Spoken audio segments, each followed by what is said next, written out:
स्वागत है आप सभी का आपके अपने channel Ambition with B N sir पर। मैं सत्यवंत पुनः एक बार फिर आप सभी का हार्दिक स्वागत करता हूं। जैसा कि आप जानते हैं कि हम इस सेशन में संविधान को पढ़ रहे हैं और संविधान के अगले वीडियो में हम अध्ययन करेंगे संविधान के ही विषय, संविधान के भाग का। संविधान में जो भाग हैं, भाग कितने हैं सर, उन भागों में क्या उल्लेख किया गया है, तो लास्ट तक बने रहिएगा वीडियो के लास्ट तक। अगर हमारा प्रयास अच्छा लगेगा तो वीडियो को लाइक, चैनल को सब्सक्राइब और शेयर करना ना भूलिएगा। अगर लास्ट तक बने रहेंगे तो बहुत ही मज़ा आएगा और चीज़ें आपको कॉन्सेप्ट से समझ में आएंगी। कुछ यहाँ पर रटना नहीं है, सारी चीज़ें आपको ट्रिक से याद करवा देंगे हम। आप पिछले वीडियोज़ में आपने देखा होगा, मज़ा आया होगा, और उसी प्रकार से हम आपको प्रयास करेंगे कि कहानी के माध्यम से, ट्रिक के माध्यम से सारी चीज़ें याद करवा दें। जितने भी आर्टिकल्स होंगे, संविधान के जो भी भाग होंगे, हम ट्रिक के माध्यम से याद करने का प्रयास करेंगे। तो सर हम सबसे पहले चर्चा करते हैं कि संविधान में जो भाग है, संविधान में कितने भाग हैं। तो अगर चर्चा की जाए मूल संविधान की, जो हमारा मूल संविधान था, मूल संविधान में भाग की संख्या थी 22 भाग थी, जिसमें से एक भाग को समाप्त कर दिया गया तो बचे 21 भाग।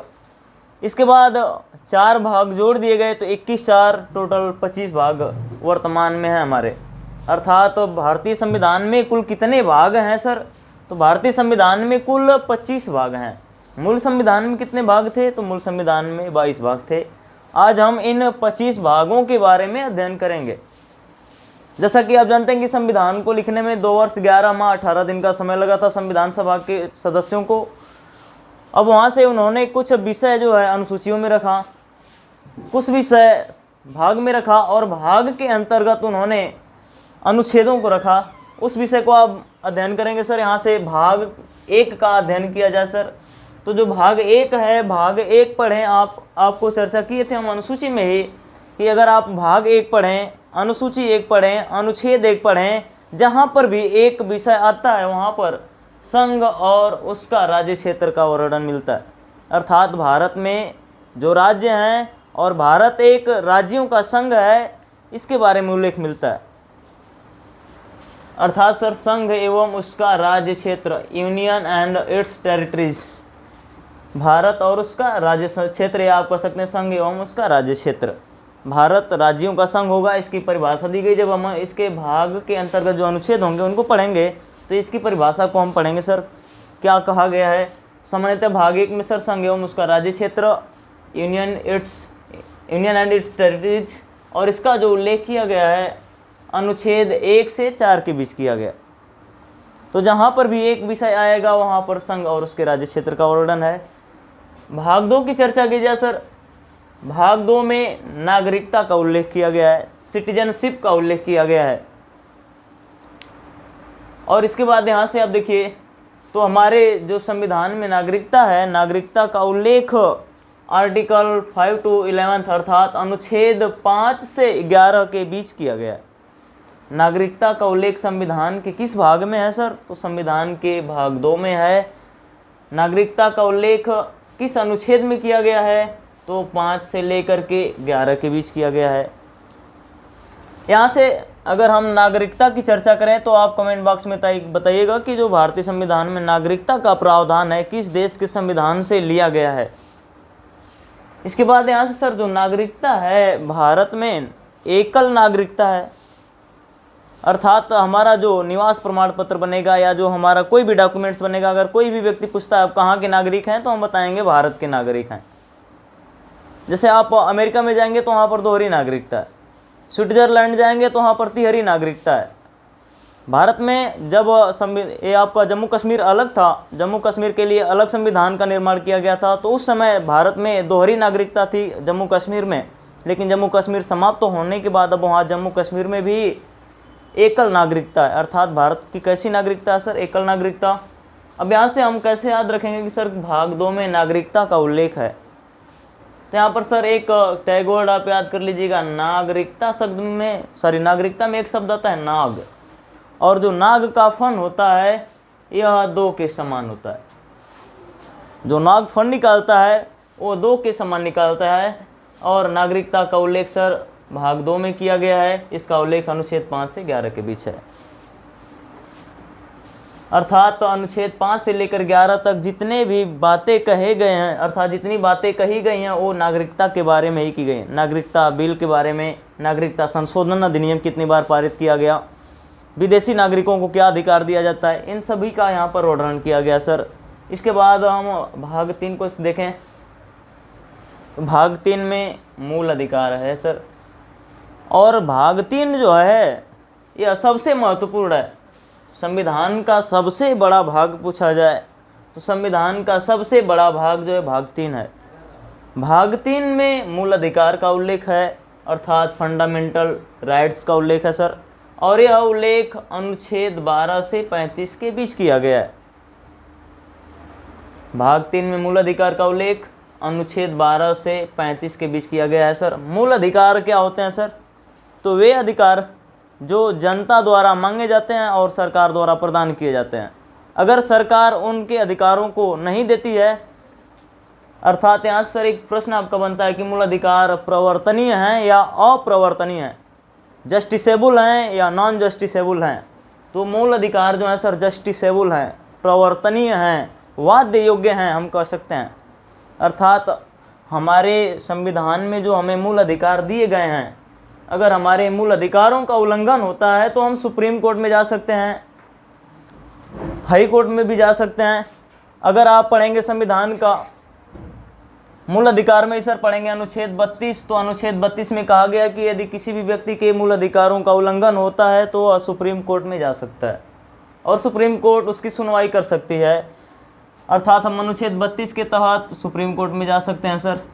इसके बाद आपका एक और उल्लेख किया गया आर्टिकल 226 के तहत। 226 में कहा गया है कि यदि किसी भी व्यक्ति के मूल अधिकारों का उल्लंघन होता है तो वह अनुच्छेद 226 के तहत हाई कोर्ट में जा सकता है। अर्थात सर हमारी सुनवाई हो सकती है, हमें न्याय मिल सकता है अगर हमारे मूल अधिकारों का उल्लंघन हो रहा है तो। अर्थात यह वाद्य योग्य है सर, यह न्याय योग्य विषय है, जस्टिसेबल है, प्रवर्तनीय है। इसके बाद सर राज्य के नीति निदेशक तत्व भाग 4 में जोड़े गए हैं। भाग 4 में राज्य के नीति निदेशक तत्व अर्थात directive principle of state policy, short में इसको DPSP कहा जाता है।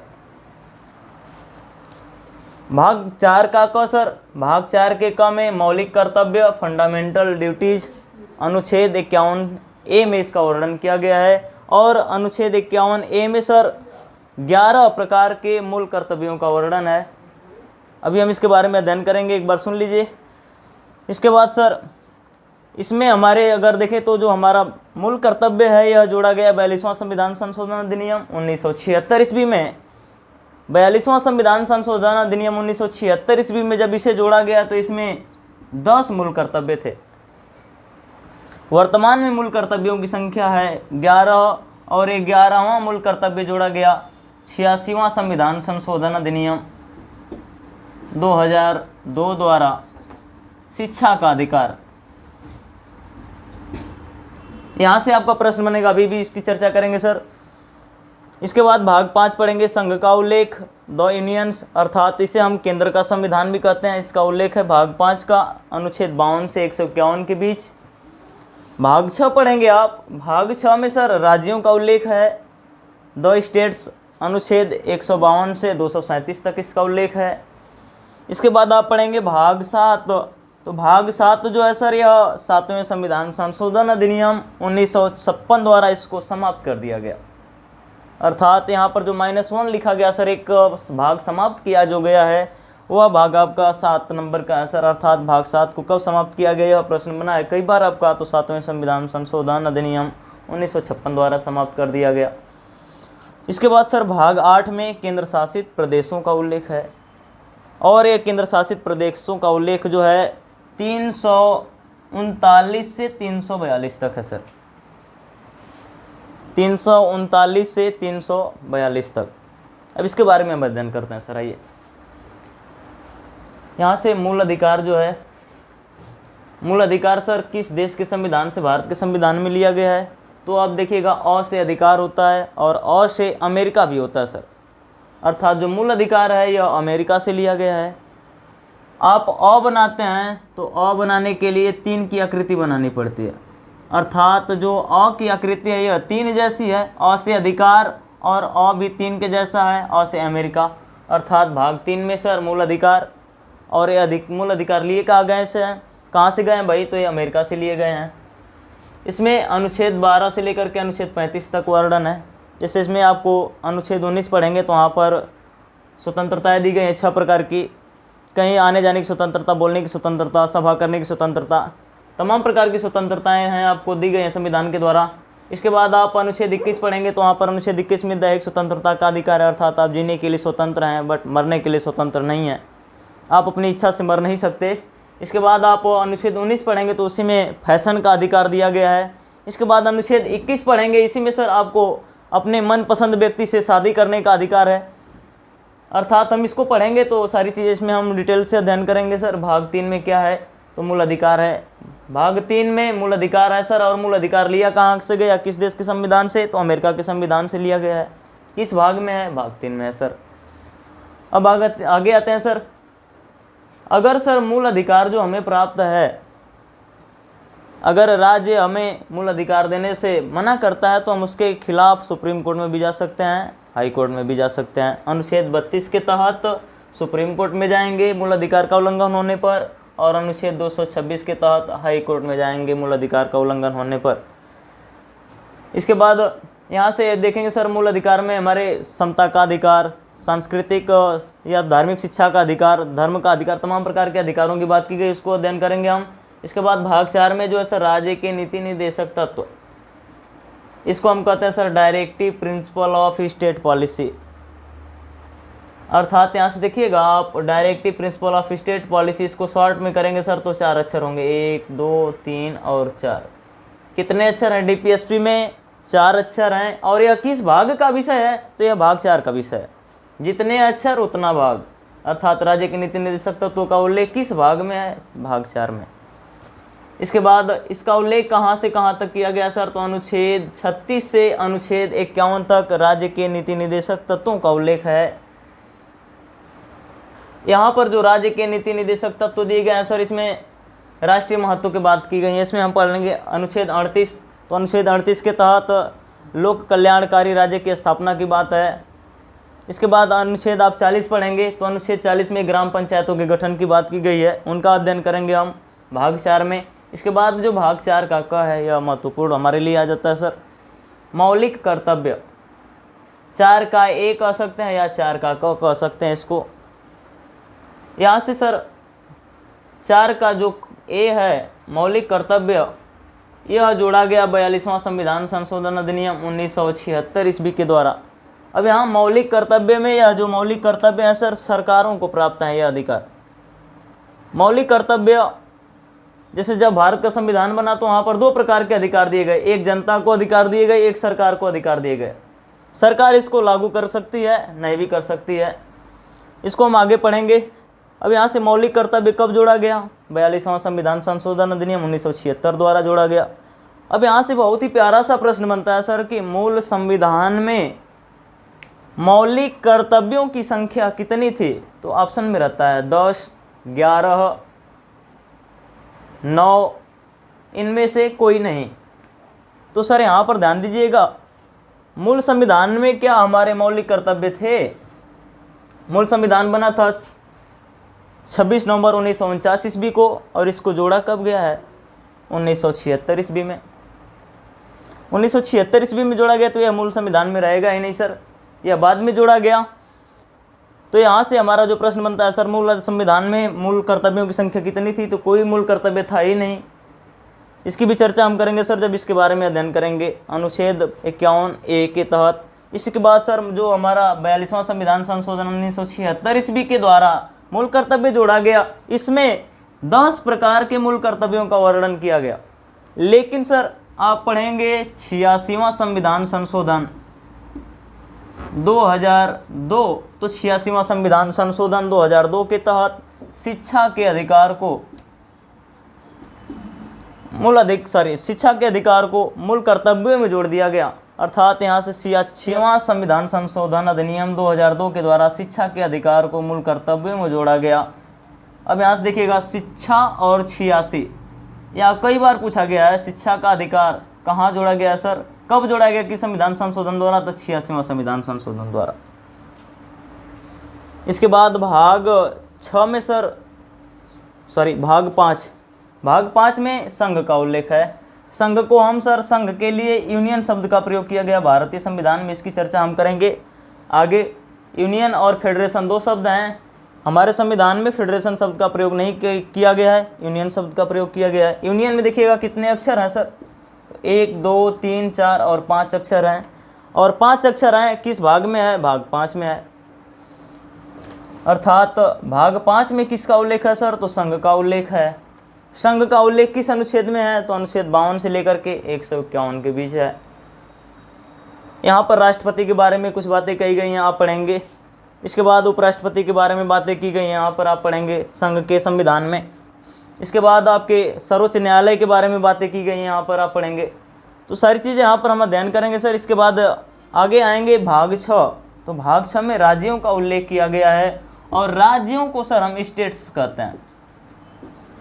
स्टेट्स में आप देखेंगे तो 6 लेटर हैं, 1 2 3 4 5 और यह 6 अक्षर। स्टेट में कितने अक्षर हैं सर, स्टेट्स में 6 अक्षर हैं। और भाग 6 में किसका प्रावधान है सर, तो राज्यों का उल्लेख है, स्टेट का उल्लेख है। और यह उल्लेख जो है आपका अनुच्छेद 152 से 237 के बीच किया गया है। यहाँ पर आप राज्यों के बारे में जो भी नियम कानून होंगे इसका हम अध्ययन करेंगे सर। इसके बाद भाग 7 को 7वें संविधान संशोधन अधिनियम 1956 ईस्वी द्वारा समाप्त कर दिया गया। इसके बाद भाग 8 पढ़ेंगे आप। भाग 8 में सर केंद्र शासित प्रदेशों का उल्लेख है, यूनियन टेरिटरीज का उल्लेख है, और इनका उल्लेख सर अनुच्छेद 239 से लेकर के 242 के बीच किया गया। एक बार हम पुनः इसको याद कर लेते हैं सर। भाग 1 जहाँ पर 1 का बात होगा संघ राज्य क्षेत्र, 2 में सर नागरिकता, नाग का फन 2 के जैसा होता है और नागरिकता 2 के जैसा। इसके बाद सर मूल अधिकार अ को हम बनाते हैं तो 3 जैसा बनता है, और भाग 3 में मूल अधिकार का उल्लेख सर। भाग 4 में सर डीपीएसपी अर्थात राज्य की नीति निर्देशक तत्व, डीपीएसपी में 4 अक्षर सर, अर्थात यह भाग 4 का विषय है। 4A में सर मौलिक कर्तव्य जोड़े गए हैं। इसको कब जोड़ा गया सर, 42वां संविधान संशोधन अधिनियम 1976 ईस्वी में जोड़ा गया। इसके बाद आप भाग 5 पढ़ेंगे सर। भाग 5 में यूनियन का उल्लेख है, अर्थात यूनियन में 5 अक्षर हैं सर, 5 लेटर्स हैं, अर्थात भाग 5 का उल्लेख है भाग 5 में यूनियन का उल्लेख है। भाग 6 पढ़ेंगे सर स्टेट्स, अर्थात स्टेट्स में सर 6 अक्षर हैं, 6 लेटर्स हैं, राज्यों का उल्लेख किया गया भाग 6 में। भाग 7 को 100 से 7 100 से समाप्त कर दिया गया, और 100 से 7 100 से समाप्त 100 से 7वां संविधान संशोधन में समाप्त किया गया। भाग 8 पढ़ेंगे सर। भाग 8 में केंद्र शासित प्रदेशों का उल्लेख है। तो सबसे पहले यहाँ से देखिएगा, आप यहाँ तक याद कर लेंगे आसानी से। भाग 5 में संघ का उल्लेख है सर, अर्थात भारत एक राज्यों का संघ है, और संघ अर्थात केंद्र सरकार का उल्लेख किया गया। केंद्र सरकार से छोटा आएगा सर तो राज्य सरकार होगी, और राज्य सरकार से छोटा देखेंगे आप तो केंद्र शासित प्रदेश होंगे। तो सर सबसे पहले केंद्र सरकार का उल्लेख किया गया है, फिर राज्य सरकार का, फिर केंद्र शासित प्रदेशों का उल्लेख किया गया। तो आज के लिए इतना ही, मिलेंगे अगले एपिसोड में अगला टॉपिक लेकर के। इसके बाद हम भाग 9 से लेकर भाग 22 तक का वर्णन करेंगे, अध्ययन करेंगे। तब तक के लिए धन्यवाद।